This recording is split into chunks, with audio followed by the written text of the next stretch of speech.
Hi, this is Jan Hibbard from Log Cabin Leather, and I'm here in the basement of my log cabin home. And today I'm going to talk to you about belts. Belts have been my best seller for 44 years. Today I'm going to tell you why I think what makes a better belt. I'm also going to answer the three most common questions people ask me about my belts or belt making in general. And then where I'm in my workshop now, I'm going to talk to you about how I actually cut my belts. So those are the things I'm going to cover today. This entire month, I'm going to do a whole series on belt making. So this is just the first of the 4-part series. The other videos in the series will include how I put the designs on belts, how I finish the edges of the belts, how I add the colors to the belts, and so forth. So again, subscribe to my channel here on YouTube, and you can follow me along and see how these things are done. You can also join my email, and then you'll get links to special deals and discounts on my products and so forth. So today, again, I want to answer the questions that people ask me. Most common question is, where does the leather come from? I do source my leather here in the United States. The company that I prefer for my belt leather comes from Ohio. The company's name is Weaver Leather, and I get these beautiful hides of leather, and what I like about them is this nice and smooth on both sides. This is the back side, the inside of the leather, not the actual outside of the belt.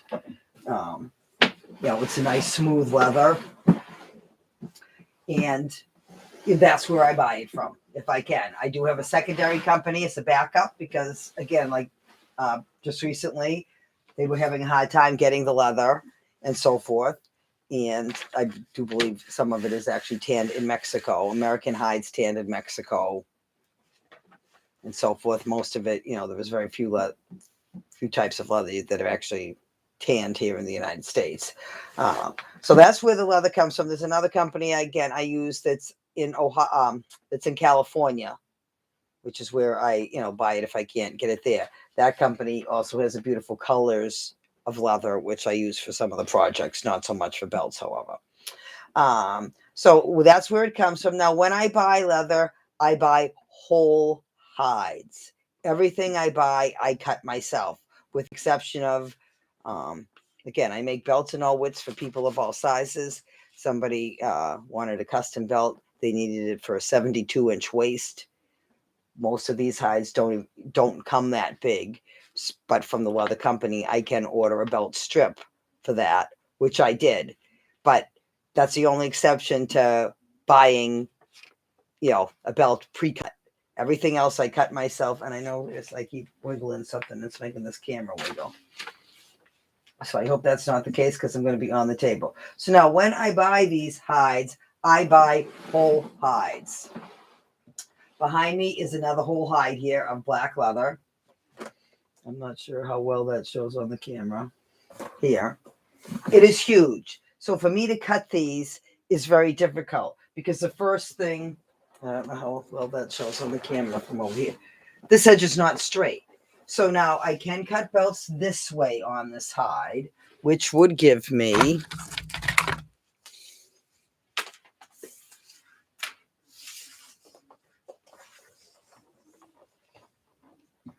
belts that are that's 56 inches long.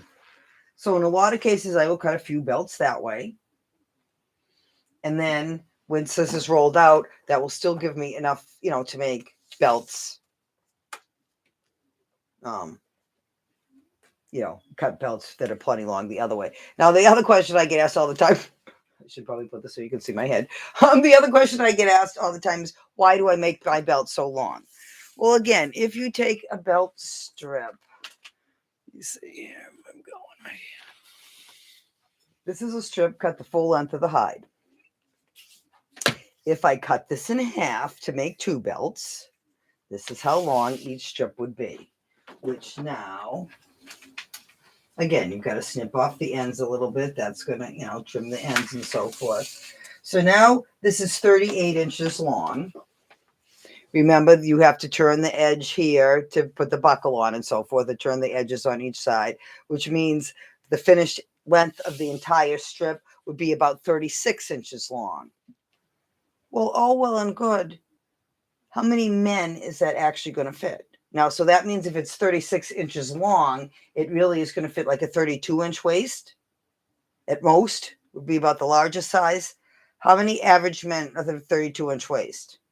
Not too many. Now, again, that's great for the thinner person who has a hard time finding a belt for a guy, because I don't usually make belts in sizes that small. But what I do is I make them long because then they can fit anybody. So that's why I do it that way, because it really isn't long enough. Even most women, that's not going to fit. Even that, this cut in half is not even going to fit around my hips. It just, it isn't. So to fit most people, I'm going to go, miss a sale because I don't have a belt in the right length. So that's another reason why I don't put holes in them ahead of time, because if it's too long, I can shorten it to fit you. So if you buy it at a craft show, you're actually going to wrap it around your waist, and I'm going to custom fit it right to you. If you're ordering it online, I do have videos, and I will talking more about that, about how you order it and how to measure it and so forth. But today I'm really going to talk a little bit more about actually cutting the belts, how I get these strips. So again, I started to say the hardest thing is working with these big hides. Let me put this down a little bit more again, because they are almost as big as this entire room. Now I'm working in my basement. It is not really set up for my, workshop. I'm working on it. This hide is as long as my entire table is here. I'm not sure how well that shows. This is my entire work area. I have shelves over on this side. This side has to be laid out flat, pretty much straight, so I can cut a straight edge. Now this edge, again, I could lie it on the table this other way, and this edge wouldn't be too hard to cut. But it's really the lengthwise that I want it to cut the full length belts. So again, and actually this is pretty long to cut belts that way, so I could cut them that way and conceivably get enough belts that I want. I am going to have to move this. No, and I don't think I can now. Get my stuff. So I'm going to set this down here, because I actually have this piece, which I was going to show you, has already been cut. Now this is about a third of the hide, I would say. I've cut the rest of it. It has a straight edge here, which I have to use a ruler. And again, I have to do it in segments that I'm putting along, drawing a line. I'm cutting it with an X-Acto knife is what I'm cutting it with. I'm cutting it with a small X-Acto knife. And again, I have to go through, cut it, slice it several times, and trying not to move the ruler to get the whole pieces. So once that's done, which it is done on this, now you still have to check it every now and again, which actually this is very nice and straight. Because sometimes you get off a little bit as you cut. The next tool I need to use is this, which is called the belt strip. And this is what makes it really easy to cut the belts. You need to have a sharp blade in here. This is going to be set for how wide I want to cut the belt. And I use, to make things uniform, I have these special pieces that I have made. Now, if I'm making an 1.5-inch belt, it is not exactly 1.5 inches wide. It is, so what would 1.5 inches be? 8/16. It's probably 7/16, 1 inch and 7/16, because to fit through the buckle, it has to be narrower than that, because the buckle is exactly 1.5 inches wide, and if the belt is exactly 1.5 inches wide, it's going to rub as it goes through the buckle. So that's why I have these preset. So what I have to do, and light goes right here.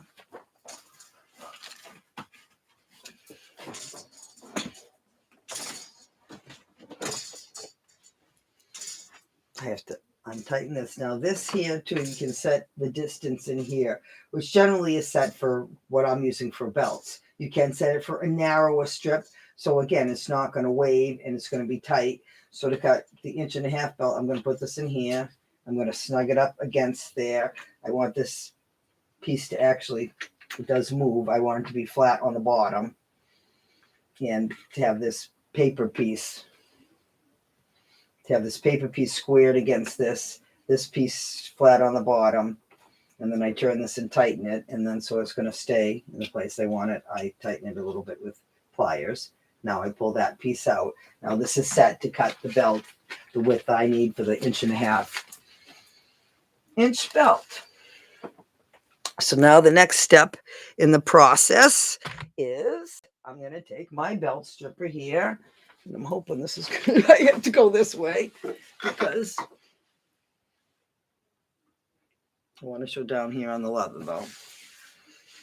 Now I have to put this along here, and I have to keep this part of this tool flush against the edge of the leather, and it's going to cut the belt strip.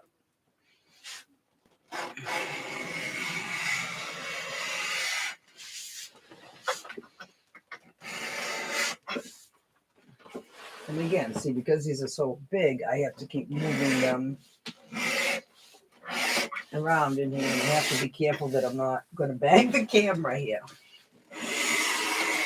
So I'm keeping that flush against the edge of the leather. And sometimes at the end is the hardest part, and I'm sorry, I can't not do it this way. And see, now this is where it's a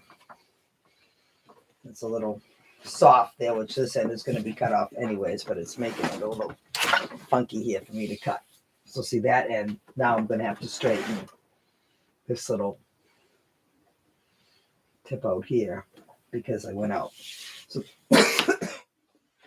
so that's where, again, next time I'm going to have to take the ruler along this edge and make sure I straighten that out. Which every few belts you do have to check because you tend to start to wave a slight bit over time.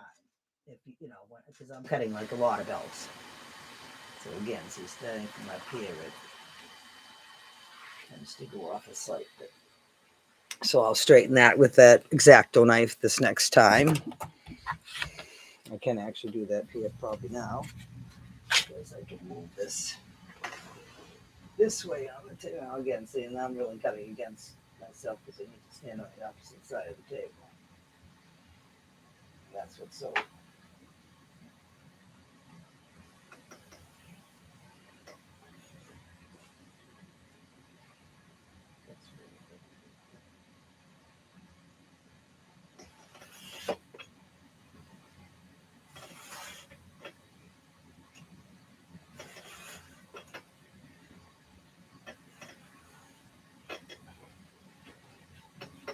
It usually takes more than one cut to get through the leather because you do need to have a lot of downward pressure to.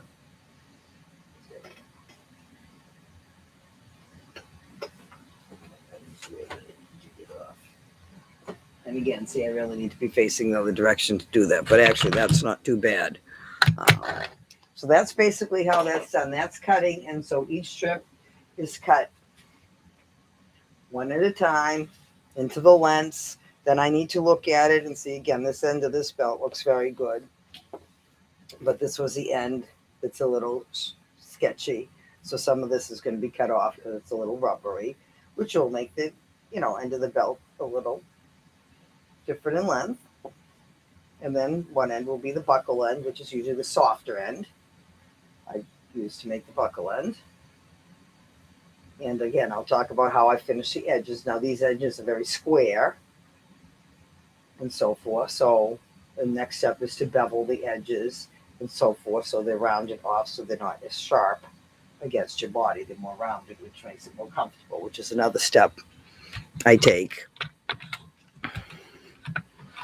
when I finish my belts. All right, so that's pretty much going to wrap it up for today. Next time, again, I'm going to talk a little bit more about how I do the edges and so forth. And, another week is stamping the designs. Another week is coloring the designs and finishing them. So really finishing in the edges, I probably do as one. Coloring and painting are the other two. So, or stamping the design. So that will probably be the next video 2 will be on the stamping.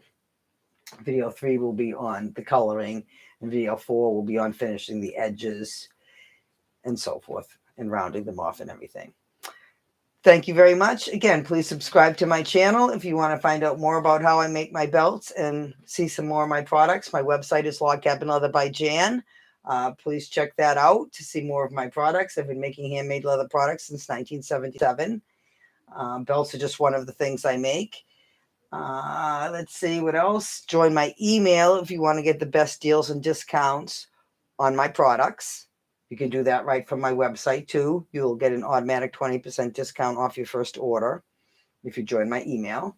You just missed a giveaway I have. I have 2 or 3 giveaways a year before a new product launch. I also have a new product coming out, which has nothing to do with belts coming out and so forth. So there's all sorts of things like that that are happening. So the best way to find out about those things is to join my email. And then you'll be the first. You'll become a VIP insider, and then you'll get the first-hand information on any of the things I'm doing, where I'm doing shows, links to all the videos that I make, access to new products before they launch to the public, and different bonus things like that. Thank you very much for watching. Once again, this is Jan from Log Cabin Leather by Jan.